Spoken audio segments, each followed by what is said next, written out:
Livro do profeta Jeremias, capítulos 11, 12 e 13. Capítulo de número 11, Deus usa o profeta Jeremias para falar acerca da destruição, mostrando o real motivo. Qual foi o real motivo? Quebra da aliança.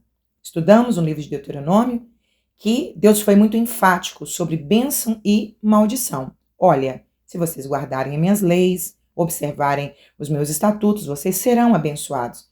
Porém, se vocês não guardarem as minhas leis, vocês serão amaldiçoados. Verso de número 8. Não ouviram, não inclinaram os ouvidos, antes andaram cada um conforme o propósito do seu coração. É interessante voltar nos áudios, no livro de Deuteronômio, quando Deus fala com muita clareza tudo o que iria acontecer caso o povo não guardasse as leis do Senhor. Tudo que Jeremias está profetizando, que em breve aconteceria com o povo, estamos falando aqui do cativeiro babilônico, tudo o Senhor havia alertado através de Moisés. E enquanto Jeremias está falando, confrontando, apontando o pecado da sua nação, eles começaram a planejar matar o profeta Jeremias. Além de viver na vida de pecados, eles não conseguiam ouvir as verdades. O confronto incomodou aqueles patriotas e eles então começaram a planejar entre eles como é que eles fariam para matar o profeta Jeremias. Capítulo de número 12, enquanto ele está anunciando essa destruição, ele via que o povo continuava vivendo bem, porque o tratamento de Deus não era imediato, Deus estava esperando o arrependimento do povo. Então, assim como Asaf, Jeremias no capítulo 12 questiona por que os ímpios ainda prosperam. Quantas vezes nós questionamos isso? Nós estamos pregando, nós estamos confrontando, falando acerca de um juízo de Deus e pessoas que continuam nas práticas injustas parecem que ainda estão se dando bem, prosperando e avançando nos seus impérios. E esse também tem sido o nosso questionamento. Mas o Senhor estava dizendo, olha, haverá um juízo. Essas pessoas não são impunes. Olha, Jeremias, verso de número 5. Você não pode abalar sua fé diante dessa pequena situação. Deus está dizendo para ele, o que está para acontecer é incomparável com o que está acontecendo agora. Essa perseguição vai se intensificar. Verso de número 5. Se você se afadigar correndo com homens que vão a pé, como poderás competir com cavalos? Jeremias, guarda a tua fé. A perseguição vai se intensificar. Verso de número 6. Teus irmãos, a casa de teu pai, serão desleais contigo. Então, guarda a tua fé, não desfaleça a tua fé. Temos visto pessoas diante de um cenário atual na nossa nação de tanta perseguição contra a igreja. Algumas pessoas desfalecendo na fé. Mas, assim como o Senhor falou para Jeremias, o Novo Testamento também nos alerta que a perseguição contra a igreja vai se intensificar. Dias difíceis estão por vir, mas estejamos firmes. No mundo sereis odiados. No mundo tereis aflições. Jesus nos avisou que nós seríamos odiados por causa da nossa fé, por causa da defesa dos nossos valores. Mas estejamos firmes, porque esta perseguição vai se intensificar. Mas a igreja do Senhor permanece firme, avançando. Ninguém pode parar a igreja do Senhor. Jeremias capítulo 13, Deus manda Jeremias falar ao povo através de uma encenação. O Senhor pede que ele compre um cinto de linho novo e coloca esse cinto entre as pedras do Eufrates, e depois de um tempo, quando ele foi buscar, aquele cinto estava apodrecido. E o Senhor disse, olha, assim como esse cinto apodreceu e tornou-se inútil, haverá também uma destruição para o meu povo. E o meu povo, por causa do seu orgulho, porque estão vivendo tão confortavelmente nos seus pecados, estão tocando a vida normalmente, mesmo ouvindo acerca do juízo. Verso 27. Ah, Jerusalém, Até quando você vai continuar nos seus adultérios, nas suas abominações? Até quando você vai ficar tão confortável na sua vida de pecados? Hoje nós estamos pregando, confrontando, anunciando o evangelho e as pessoas parecem tão insensíveis, zombam de nós, criticam da igreja e parecem tão confortáveis na sua vida de pecado, tão insensíveis. Mas nós vamos continuar pregando, anunciando, porque Deus não tem prazer na destruição. O que o Senhor deseja, assim como naquele tempo, era arrependimento. Então vamos continuar pregando. Arrependei-vos, porque é chegado o reino de Deus. Livro do profeta Jeremias, capítulos 14, 15 e 16. Capítulo 14, Deus envia uma longa e grave seca. Qual que era o propósito de Deus? Assim como nós já estudamos, segundo o livro das Crônicas, capítulo 7, às vezes Deus enviava a seca, gafanhotos, para privar o povo do alimento, para que talvez assim o povo se arrependesse e se voltasse para Deus. Mas aqui o povo falsamente procura Deus, ora, clama, e o Senhor diz: olha, eu não vou ouvi-los, Jeremias, e não vou ouvir também a sua oração. Não adianta clamar, interceder pelo povo, porque eles só estão querendo o livramento. Eles não estão arrependidos dos seus pecados. E o Senhor disse para Jeremias que não continuasse a interceder pelo povo, mas Jeremias, como um intercessor, ele justifica o povo. No verso de número 13, ele disse: Deus, mas o povo está assim por causa dos falsos profetas. Deus, eles estão acreditando o que os falsos profetas disseram, que não haverá juízo. O Senhor disse assim: não, Jeremias, olha, eu vou tratar com esses falsos profetas, verso de número 15, 16, mas, capítulo de número 15, não interceda, porque ainda que chegasse aqui diante de mim 2 grandes intercessores, Moisés e Samuel. Lembra que Moisés intercedeu pelo povo? Senhor, eu peço que risque o meu nome, mas não trata com esse povo, não.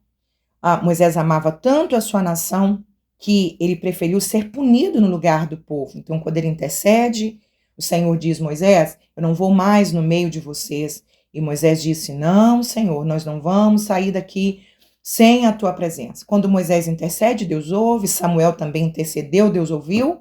E agora o Senhor está dizendo de uma forma muito enfática: Jeremias, nem que esses 2 que eu já ouvi e dei livramento para o povo, nem que eles intercedessem desta vez, eu não os ouviria. Por quê? Porque o povo, Jeremias, não quer arrependimento.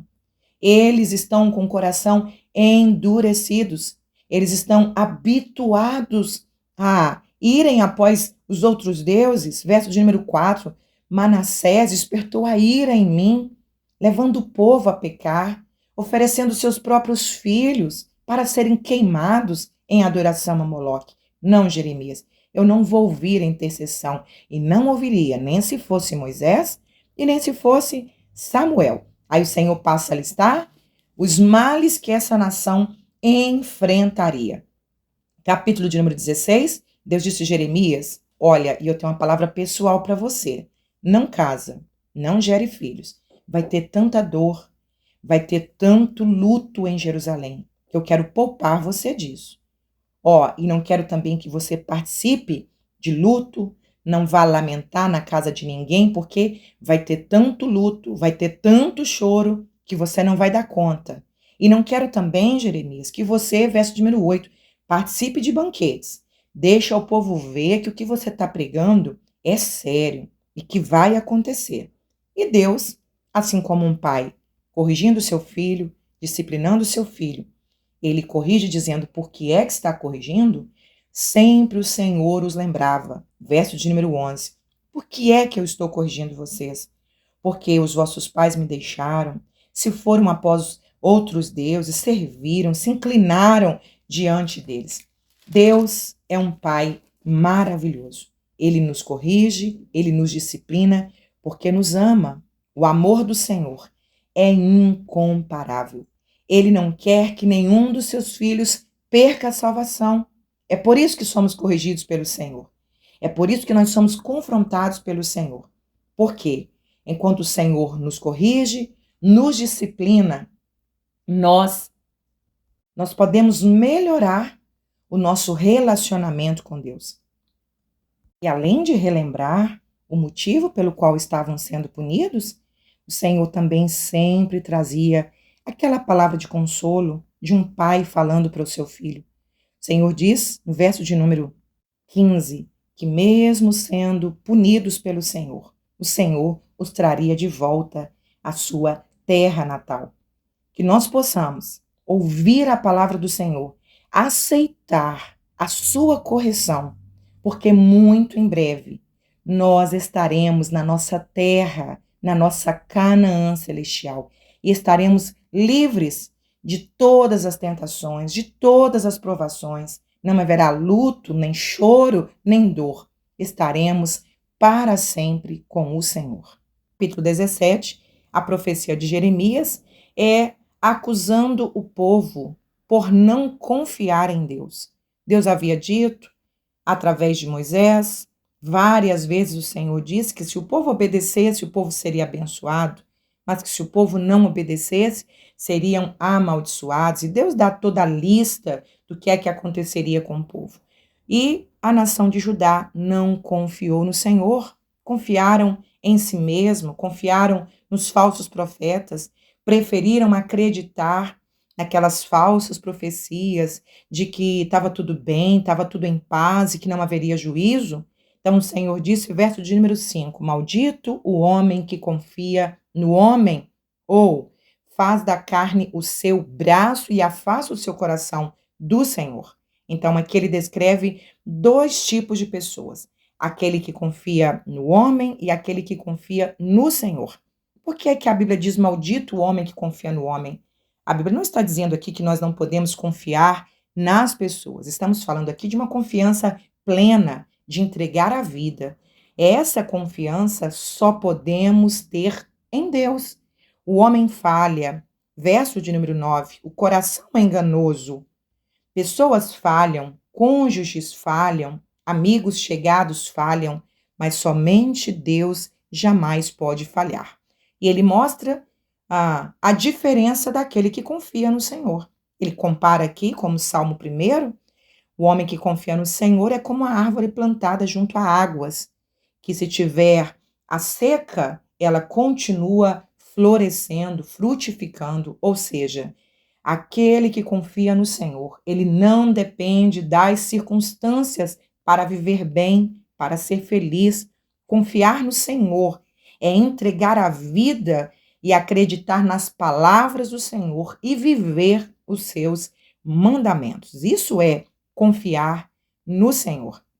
O Senhor também os exorta sobre uma outra quebra de aliança, que foi a guarda do sábado. Era uma aliança que Deus havia feito com aquela nação, que um dia da semana eles deveriam reservar para descansar e para cultuar ao Senhor. E o Senhor já estava dando essa lei porque o Senhor conhece o coração do homem, a ganância do coração do homem, e Deus então não era mais prioridade para ajudar. Ao invés de priorizarem Deus, suas leis, obedecer os seus princípios, eles estavam focados no dinheiro e na realização dos seus interesses pessoais. Então o Senhor está mais uma vez lembrando por que é que haveria um juízo. Capítulo de número 18, Deus vai usar o profeta Jeremias e desta vez a profecia vai ser através de uma encenação.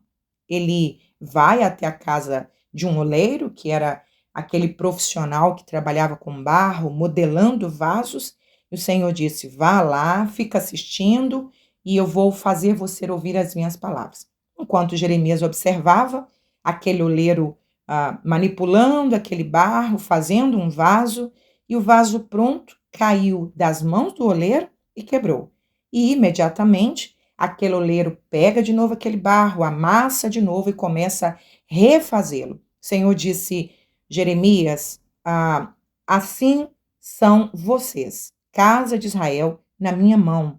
Eu sou soberano, eu tenho o controle da vida de vocês e eu posso quebrá-los e fazê-los novamente. Ou seja, o cativeiro seria então uma pedagogia de Deus para remodelar a nação de Israel. Na verdade, depois que eles voltaram do cativeiro, eles aprenderam uma lição.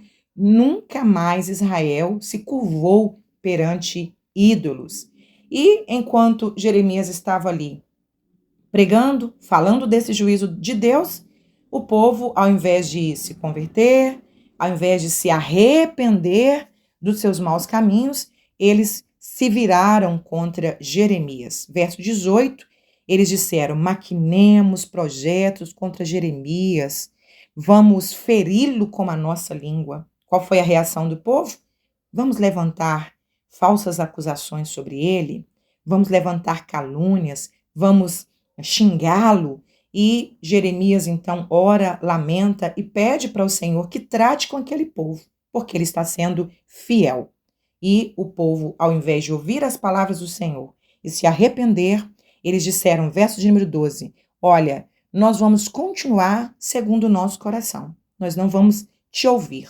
Pelo contrário, eles planejaram destruir a moral do profeta Jeremias, fazendo calúnias, falsas acusações. Não é diferente nos dias de hoje, quando um homem e uma mulher se levanta como voz profética para esta geração, trazendo uma palavra de conserto, de confronto, é bem comum que as pessoas também espalhem mentiras acerca daquela pessoa.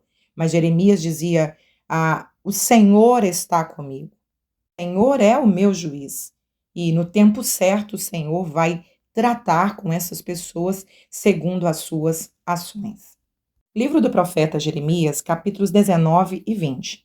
Mais uma vez, Jeremias vai falar através de uma encenação.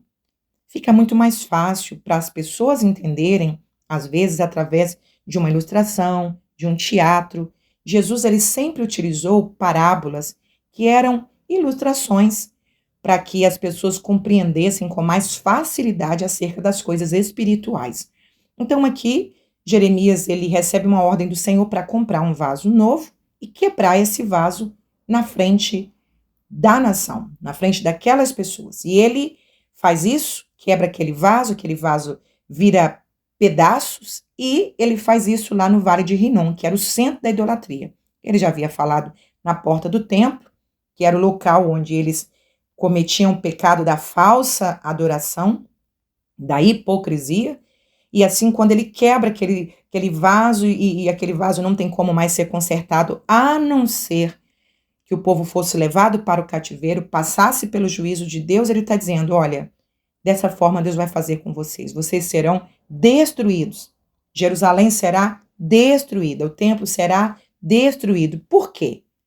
Como nós estamos estudando durante todo esse livro, Deus sempre lembrava por que eles estavam sendo corrigidos. Verso de número 4, profanaram esse lugar, queimaram incenso, mataram vidas, derramaram sangue inocente, edificaram altos a Baal, fizeram seus filhos serem sacrificados a Moloque. Então Deus estava dizendo assim, olha, eu tenho motivos para destruir essa nação, levá-los para o cativeiro, para corrigir vocês. Capítulo de número 20, enquanto Jeremias está pregando, Pazur, que era um sacerdote, não era profeta, mas ele fazia de conta que era um profeta para espalhar falsas profecias, ele então fere a Jeremias e prende Jeremias, mas Jeremias não se deixa intimidar pelos açoites, pela prisão, e ele disse, olha, Pazur, seu nome será terror por todos os lados, você vai ver o que vai acontecer em volta de você, através de Babilônia, a nação será ferida, seus amigos serão feridos. Verso de número 4, vocês serão levados presos para a Babilônia, serão feridos à espada. Verso de número 5, seus bens serão saqueados. E Deus então fala com Pazur, e isso vai cumprir fielmente quando Nabucodonosor invadiu Jerusalém. Todas essas profecias de Jeremias, elas se cumpriram. E Jeremias, então, ferido, ele disse assim, olha, eu não vou mais falar sobre isso. Verso de número 9, eu não vou continuar profetizando. Vejam que texto maravilhoso. E quando ele diz, eu não vou mais falar, ele disse assim, mas isso foi no meu coração como um fogo ardente, encerrado nos meus ossos. Ele está dizendo assim, olha, eu tentei conter, tentei não profetizar, mas isso está queimando o meu coração, então eu vou continuar a pregar, eu vou continuar alertando. Verso de número 11, mas o Senhor está comigo, como um valente terrível, por isso tropeçarão os meus perseguidores e não prevalecerão. Glória a Deus. Que cada um de nós, profetas do Senhor, quando eu digo profeta, não estou dizendo com o mesmo ofício desses homens no Antigo Testamento. Estou dizendo sobre nós, Igreja do Senhor, que somos voz profética para essa nação. Lembremos que seremos perseguidos, seremos processados, às vezes até feridos, como vários cristãos no mundo inteiro, mas lembremos disso, há um fogo que queima o nosso coração e nós não podemos nos calar. Nós somos a voz de Deus para esta geração e nós precisamos cumprir a nossa missão.